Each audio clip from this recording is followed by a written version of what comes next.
ناظرین السلام علیکم، میں ہوں احسان اقبال اور آپ دیکھ رہے ہیں بزنس 50 علی۔ ناظرین میری اور آپ کی ملاقات تقریباً ایک ہفتے کے بعد ہو رہی ہے، ہمارے یہاں اسٹوڈیوز بن رہے ہیں اور انشاءاللہ بہت جلد آپ ٹیلنٹ نیوز کو اس کی لائیو ٹرانسمیشن انجوائے کر سکیں گے اپنے کیبل نیٹ ورک پہ انشاءاللہ۔ ناظرین آج کے پروگرام کے اندر ہم مارکیٹس کو ڈسکس نہیں کریں گے، کیونکہ ہم دیکھ رہے پچھلے ہفتے سے لے کے آج تک مارکیٹ کے اندر ایک لل سا نظر آ رہا ہے۔ مارکیٹ کے اندر آپ کو ایز سچ کوئی روبسٹ ایکٹیویٹی نظر نہیں آ رہی، تو آج اس کا ڈسکس کرنا ہے کچھ خاص بنتا نہیں ہے۔ مارکیٹ کے اندر اگر ہم غور کریں تو ارننگ سیزن کے بعد جو لل نظر آ رہا ہے وہ تھوڑا سا کنٹینیو کرے گا، ہم اس کو ریمائنڈر آف دا ویک میں ڈسکس کریں گے۔ دوسرا پاک روپی دیکھ لیتے ہیں۔ پاک روپی اگین 170 کے لیولز پر ہے اور ہم یہ دیکھ رہے ہیں کہ اس میں کوئی خاص 3 سے 4 روپے کی تبدیلی جو ہم ایکسپیکٹ کر رہے تھے کہ شاید ہو جائے گی، وہ بھی ہوتی ہوئی نظر نہیں آ رہی۔ مارکیٹ ابھی یعنی کہ فوریکس جو مارکیٹ ہے، خاص طور پہ پاک روپی ورسز US ڈالر کی جو پیرٹی 170 پہ ہی نظر آ رہی ہے، اور امید کی جا رہی ہے کہ اسی لیول پہ کچھ عرصے تک نظر آئے گی، جب تک خاص طور پہ IMF کی ٹرینچ نہیں آتی اور ہمارے جو ریزرو ہیں وہ تو بہت بہتر ہیں، لیکن اگر امپورٹس کو ہم کرب نہیں کرتے ہیں۔ بہرحال ہم اس کو بھی آج زیادہ ڈسکس نہیں کریں گے۔ اب ہم بات کریں اگر کموڈیٹیز کی، تو ناظرین کموڈیٹیز میں آئل جو ہے اگین $80 پر بیرل ہمیں نظر آ رہا ہے۔ بیجنگ کی طرف سے آئل سٹاک ہمیں جو ہے وہ جمع ہوتا ہوا نظر آ رہا ہے، جس کی وجہ سے مارکیٹ کے اندر ڈیمانڈ نظر آ رہی ہے، سپلائی کا تھوڑا سا کنسرن ہے۔ گولڈمن ساکس کی طرف سے Q3 کی ایکسپیکٹیشن دی گئی تھی کہ it will be $80 per barrel, وہ سچ ثابت ہو گئی ہے۔ اینڈ دے آلسو سیڈ کہ آئل کی جو قیمت ہے وہ تقریباً $100 پر بیرل ہو جائے گی by the Q1 of 2022۔ Let's see کیا یہ ہوتا ہے نہیں ہوتا، لیکن ہم اس کو ریمائنڈر آف دا ویک میں ڈسکس کریں گے تمام چیزوں کو۔ آج کے پروگرام کے 2 تھیمز ہیں۔ پہلا تھیم جو ہے وہ ہے کہ پاکستان کے اندر ایک مہنگائی کے حوالے سے فرسٹریشن نظر آ رہی ہے۔ بہت سے ٹی وی شوز میں ہم دیکھ رہے ہیں کہ ڈسکشن ہو رہی ہے، ہمارے جو اکنامک اینالسٹ ہیں، ہمارے فائنانس کے گروز ہیں، اکانومی کے گروز ہیں، وہ سمجھانے کی کوشش کر رہے ہیں عوام کو، لیکن ہماری جو ناشکر گزار عوام ہے اس کو سمجھ میں نہیں آ رہا اور ایک شور و غل نظر آ رہا ہے۔ ہم اس کو دیکھیں گے۔ دوسرا تھیم ہے کہ ایکسپو 2020 جو کہ دنیا کا سب سے بڑا شو ہے وہ سٹارٹ ہو گیا، تو اس میں جو پاکستان کا پیویلین ہے ہم اس کے حوالے سے بھی ڈسکس کریں گے۔ سب سے پہلے اب ہم انفلیشن کو دیکھ لیتے ہیں۔ میں بھی اپنے پروگرام میں آپ کو بتاتا ہوں، مختلف پروگرامز کے اندر یہ بات سامنے آ رہی ہے، اور ہمارے جو ہمارے احباب ہیں جو ہماری انڈسٹری سے تعلق رکھتے ہیں، اکانومی کے، فائنانس کے، بزنس کے، انالیسس کے، وہ یہ بتا رہے ہیں کہ پاکستان کے اندر جو مہنگائی ہے وہ امپورٹڈ ہے۔ کچھ چیزیں ہوتی ہیں جو ہم کنٹرول کر سکتے ہیں، مثال کے طور پہ پاکستان میں جو شوگر کی پروڈکشن ہے وہ کم ہے، زیادہ ہے، شوگر کی قیمت ہم شوگر خود بناتے ہیں تو اس کی قیمت کتنی رکھنی ہے وہ ہم کنٹرول کر سکتے ہیں۔ پاکستان کے اندر اگر دالیں خود کفیل اگر ہم ہوتے تو ہم اس کو کنٹرول کر سکتے ہیں۔ کچھ چیزیں ایسی ہیں جو ہم کنٹرول نہیں کر سکتے، تیل کی قیمت، گیس کی قیمت ہم نہیں کر سکتے کنٹرول۔ اب تو صورتحال یہ ہے، ہم اپنے پروگرام میں ڈسکس بھی کرتے ہیں کہ دالیں بھی باہر سے آ رہی ہیں، تو ہمارے پاس جو تیل ہے، جو سارے کا سارا تیل ہے وہ تو ہم امپورٹ کرتے ہیں، پھر ہم اس کو پروسیس کرتے ہیں، تو جو چیز مہنگی ہو رہی ہے پیچھے سے امپورٹس کی وجہ سے مہنگی ہو رہی ہے، تو آپ اس کو کنٹرول نہیں کر سکتے۔ پاکستان کے اندر جو سیمنٹ سیکٹر ہے وہ کول یوز کرتا ہے، کول بھی باہر سے آتا ہے، امپورٹ ہوتا ہے، ہم پاکستانی کول بھی یوز کرتے ہیں، ہمارا بہت سا کول چائنا سے بھی آتا ہے، سی پیک کے پروجیکٹس کی وجہ سے۔ کول کی قیمت میں بے تحاشا اضافہ ہو گیا ہے، سیمنٹ کی قیمتوں میں اضافہ ہو گیا، تو کنسٹرکشن انڈسٹری کے اندر بھی مہنگائی کا طوفان ہمیں نظر آ رہا ہے، ہم اپنے پروگرام میں ڈسکس کر چکے ہیں۔ اب امپورٹڈ انفلیشن ہے اور ہم آپ کو کئی دفعہ بتا رہے ہیں، تو عوام کی جو فرسٹریشن ہے وہ کبھی کبھار غلط بھی لگتی ہے اور ٹھیک بھی لگتی ہے۔ ٹھیک کیوں لگتی ہے؟ کیونکہ عوام پہ جو انڈائریکٹ ٹیکسز کا انبار لگا ہوا ہے اس سے تکلیف ہوتی ہے۔ ایک طرف آپ انکم ٹیکس کے لیے آپ پرسو کر رہے ہیں، آپ موٹیویٹ کر رہے ہیں، دوسری طرف آپ کی جو انڈائریکٹ ٹیکسز کی ریشو ہے وہ دن بدن بڑھتی ہوئی نظر آ رہی ہے۔ مثال کے طور پہ تیل ہے, اگر آپ اس پہ 30 سے 40 روپے ٹیکس دے رہے ہیں, اگر عوام اس کو گورنمنٹ اس کو ہٹا لے تو گورنمنٹ کے پاس ایک بہت بڑا ایونیو جو ٹیکس کلیکشن کا ہے وہ ختم بھی ہو جائے گا, تو ریونیو میں بھی کمی آئے گی, تو دوسرے ایونیوز میں تو ٹیکس لگائے گی. لیکن ہم یہ بات ڈسکس کرتے ہیں کہ انڈائریکٹ ٹیکسز کو ختم کیا جائے اور جو ڈائریکٹ ٹیکس ہے جو کہ انکم لیولز پہ ہے اس کو کیا جائے. انفارچونیٹلی پاکستان میں نمبرز نہیں ہیں. عوام کی فرسٹریشن ایک لحاظ سے ٹرو اس لیے بھی لگتی ہے کہ مہنگائی کا جو نمبر ہے وہ 8 سے 9% ہے اور یہ ہر مہینے ہمیں نظر آ رہا ہے. لیکن جو تنخواہیں ہیں خاص طور پہ middle class, low middle class and the poor class, تنخواہیں تو بڑھتی ہوئی نظر نہیں آ رہی. دو ہماری جو کارپوریشنز ہیں ان کو روبسٹ پروفیٹیبلٹی نظر آ رہی ہے. ہم دیکھ رہے ہیں ابھی ہم اسٹاک مارکیٹس میں دیکھ رہے ہیں کہ ابھی ارننگ سیزن ہمیں نظر آیا, بے تحاشا پروفٹس ہمیں نظر آ رہے ہیں, ایکسپینشن نظر آ رہی ہے, نئی انویسٹمنٹس آ رہی ہیں, آئی پی اوز آ رہے ہیں. لیکن جو غریب طبقہ ہے یا مڈل کلاس طبقہ ہے اس میں اس کی تنخواہوں میں اتنا اضافہ نہیں ہوا. مثال کے طور پہ اگر ہم بات کریں تو 8 سے 9% مہنگائی ہے, اگر 5% بھی آپ کی تنخواہ بڑھی جو کہ نہیں بڑھی تو آپ کو مہنگائی زیادہ لگے گی. اب ہم تیسری بات کرتے ہیں کہ شور و غل کیوں نہیں ہونا چاہیے. اس کی وجہ یہ ہے, دیکھیں گورنمنٹ کا کام ہے آپ کو فیسیلیٹیٹ کرنا. کیا آپ کو نہیں کر رہی ہے نا, آپ کو سستے قرضے دے رہی ہے, گھر آپ کو سستے بنانے کے لیے قرضے دے رہی ہے, نوجوان پروگرام کے لیے پیسہ دے رہی ہے. آپ جائیں بینکوں سے قرضہ لیں. یہ بات میں آپ کو موٹیویٹ نہیں کر رہا, آپ جا کے لیں, کیونکہ سود کی وجہ سے میں آپ کو کبھی بھی موٹیویٹ نہیں کروں گا, لیکن گورنمنٹ نے ایک ایونیو دی ہے آپ کو کہ آپ کمائیں.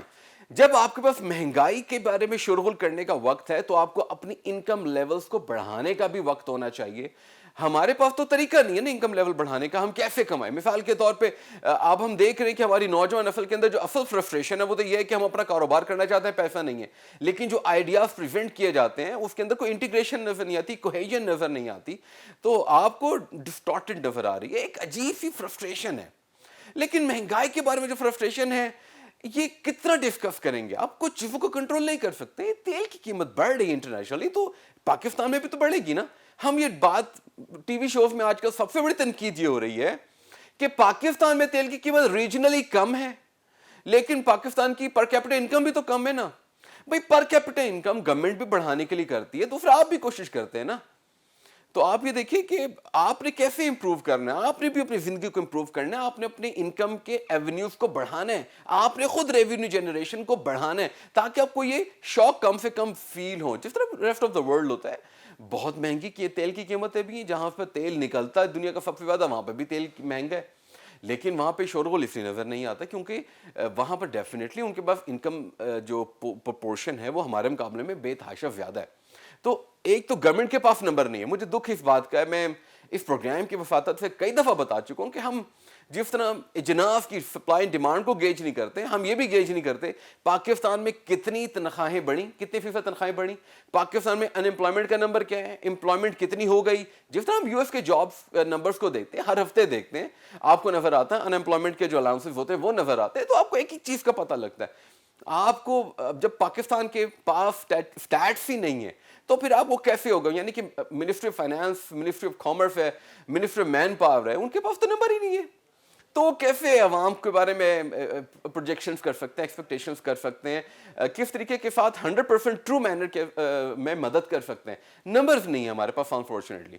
تو عوام کو خود بھی اٹھنا پڑے گا, اپلفٹ ہونا پڑے گا, عوام کو سوچ میں تبدیلی لانی پڑے گی اور شور و غل کی بجائے کام کریں. جیسا بھی ہے پوری دنیا لگی ہوئی ہے. ہم چائنا کی مثال لیتے ہیں, پوری دنیا کے اندر کنٹینر جو ہیں چائنا سے جا رہا ہے, چائنا میں کنٹینر نہیں آ رہا. چائنا بھی تو کام کر رہا ہے نا. حالانکہ چائنا کے اندر اتنے بڑے بڑے چیلنجز ہیں کہ میں آپ کو بتاؤں تو آپ کے شاید ہوش اڑ جائیں. مثال کے طور پہ ہم لوڈ شیڈنگ کی بات کرتے ہیں نا, چائنا میں بھی آج کل لوڈ شیڈنگ ہو رہی ہے.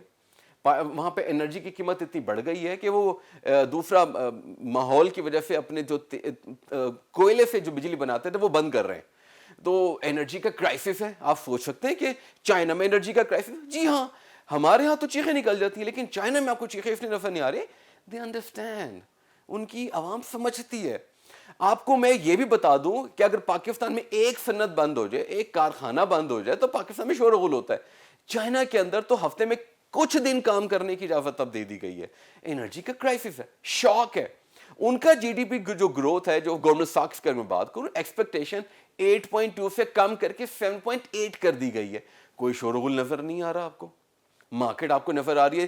ایور گرینڈ کا ایشو تو ہم ڈسکس کرتے ہی رہتے ہیں, ایور گرینڈ کی ابھی بھی تھوڑی سی ڈسٹربنس ہمیں نظر آ رہی ہے, لیکن آپ یہ دیکھیں کہ اسی سیکٹر کے اندر کئی ڈسٹرپشنس نظر آ رہی ہیں. وہ لوگ تو کام کر رہے ہیں, وہاں پہ تو آپ کو ایسی خبریں نہیں آتی. تو اصل چیز ہے کہ وہاں جب آپ کی عوام کے اندر اتنی قابلیت ہوتی ہے کہ اپنے انکم لیولز کو ایکسپینڈ کر سکیں, نئے ایونیوز ڈھونڈیں, ریونیو جنریٹ کریں, کام کریں اور سوچ وچار کر کے کام کریں, تو پھر آپ کو جو شاکس ہے نا یہ تھوڑے سے کم فیل ہوں گے. پھر آپ کو ایک موٹیویشن ملتی ہے کہ اگر مہنگائی اتنی ہو رہی ہے تو میں اپنی انکم کو اور اتنا بڑھاؤں گا. بہرحال یہ تو ایک ایونیو تھا, جو ایک تھیم تھا جس پہ میں نے آج ڈسکس کرنا تھا آپ کے ساتھ. امید ہے کہ شاید آپ کو تھوڑی سی آپ کی فرسٹریشن میں کمی آئے. Let's hope for the best. دوسرے تھیم پہ بات کرتے ہیں. ایکسپو 2020 ایبسولوٹلی دبئی کے اندر ہونے کے لیے جا رہی ہے, وہ اسٹارٹ ہو چکی ہے. دنیا کا سب سے بڑا ایونٹ اس وقت ہو رہا ہے. amid COVID-19, amid all the disturbances in the economy around the globe, Dubai میں جو ایکسپو 2020 ہے ایک خوشگوار ایونٹ ہے. آپ یہ دیکھیں کہ یہ وہ ایونٹ ہے جس کے لیے یو اے ای نے 10 سال محنت کی ہے, 10 سال محنت کی ہے, اور اس کا جو پھل ہے اگلے 10 سال تک کھائے گی. میں آپ کو آج ایکسپو 2020 کے بارے میں اس لیے بتانا چاہ رہا ہوں تاکہ ہم ایک میسج کو کریٹ کرنا چاہتے ہیں جو کہ پروگرام کے اینڈ پہ ہم گورنمنٹ کو دیں گے, اور ہم اس کو پھر بتائیں گے کہ میسج کیوں ضروری ہے. جو ایونٹ ہو رہا ہے ایکسپو 2020, اس کی وجہ سے 50,000 نوکریاں جنریٹ ہوئی ہیں, 30,000 والنٹیئرز کام کر رہے ہیں, تقریباً 1 million full time equivalent job hours جو ہے نا وہ جنریٹ ہو رہے ہیں. آپ یہ دیکھیں کہ ہر سال تقریباً 50,000 full time equivalent job years کام ہو رہا ہے. اتنا کام ہو رہا ہے. تقریباً 33 ارب ڈالر ان 6 مہینوں کے دوران یو اے کی اکانومی میں ایڈ ہوگا. اس کے جی ڈی پی کے اندر تقریباً 1.5 سے 2% ایکسپینشن آئے گی. 192 ممالک اپنا پیویلین بنا چکے ہیں, 192 ممالک کی پریزنس ہے. اچھا, یہ تو مانیٹری ٹرمز ہو گئے. اس کی وجہ کیا ہے؟ اگر ہم غور کریں تو تقریباً 170 سال پہلے لندن کے اندر ایک ایسا گرینڈ ایکسپو ہوا تھا جس کے اندر تقریباً 40 سے زیادہ ممالک نے حصہ لیا تھا, جب انگلینڈ اپنی اکانومی کو آن کر رہا تھا, اوپن کر رہا تھا, اور انوائٹ کر رہا تھا کہ یہاں پر آئیں اور اپنے آپ کو, آپ بھی آئیڈیاز کو شیئر کریں, ہم بھی آپ کے ساتھ آئیڈیاز کو شیئر کرتے ہیں. ایکسپو 2020 کے اندر بھی یہی ہو رہا ہے. اس سے ہمیں فائدہ کیا ہو, ہم دیکھیں گے کیا. اگر ہم بات کریں, نہ صرف ممالک حصہ لے رہے ہیں, ملٹی نیشنلز آ رہی ہیں, ڈفرینٹ این جی اوز آ رہی ہیں, ڈفرینٹ تھیمز پہ کام ہو رہا ہے. مثال کے طور پہ ہسٹری کے بارے میں تھوڑا سا بتایا جائے گا, لیکن اصل وجہ, اصل جو کام جو ہم دیکھنے کو ہمیں ملے گا, جو اصل تھیم ہے وہ ہے مستقبل. مستقبل میں کیا ہونے کے لیے جا رہا ہے. نہ پھر اگر مثال کے طور پہ اگر ہم یو اے کے پیویلین کی بات کریں تو وہ آرٹیفیشل انٹیلیجنس کی بات کر رہے ہیں, موبلٹی کی بات کر رہے ہیں. اگر ہم نیوزی لینڈ کی طرف جائیں تو سسٹینیبلٹی نظر آ رہی ہے کہ لوگوں کا کیسے خیال رکھیں, ماحول کا کیسے خیال رکھیں. اگر ہم یوکرائن کی بات کریں تو کلچر کی بات ہو رہی ہے, آرٹ کی بات ہو رہی ہے. فرانس کی دیکھیں تو فرانس سولر پینلز کے بارے میں بتائے گا کہ کس طریقے کے ساتھ ہم روشنی کا بہترین استعمال کر سکتے ہیں. ہمیں دیکھنا ہے کہ اچھا سعودی عربیہ کی میں بتاؤں, سعودی عربیہ اس وقت جو دوسرا بڑا پیویلین ہے وہ سعودی عربیہ کا ہے, اور سعودی عربیہ کا جو تھیم ہے وہ ہے اسکائی از دا لمٹ. ہم جانتے ہیں کہ ان کا جو ویژن 2030 ہے وہ بہت ہی اہمیت کا حامل ہے, جو کہ ان کی اکانومی کو ٹرانسفارم کرنے جا رہا ہے اور ریونیو جنریشن کے ایونیوز ڈھونڈے جا رہے ہیں which are other than the oil economy. ناظرین, ہمیں یہ دیکھنا ہے کہ ایکسپو 2020 کے اندر نہ صرف یہ ہو رہا ہے, پیویلینز تو ہو گئے نا, ڈفرینٹ پیویلینز ہیں, ان کے تھیمز ڈفرینٹ ہیں. اس کے باہر کیا ہو رہا ہے؟ آپ کو انٹرٹینمنٹ نظر آ رہی ہے, آپ کو ویلنس اینڈ فٹنس کلب نظر آ رہے ہیں, آپ کو فوڈ کلبز نظر آ رہے ہیں, آپ کو فوڈ کورٹس نظر آ رہے ہیں, آپ کو دنیا کے کھانے ملیں گے, آپ دنیا کے مختلف لوگوں سے ملیں گے.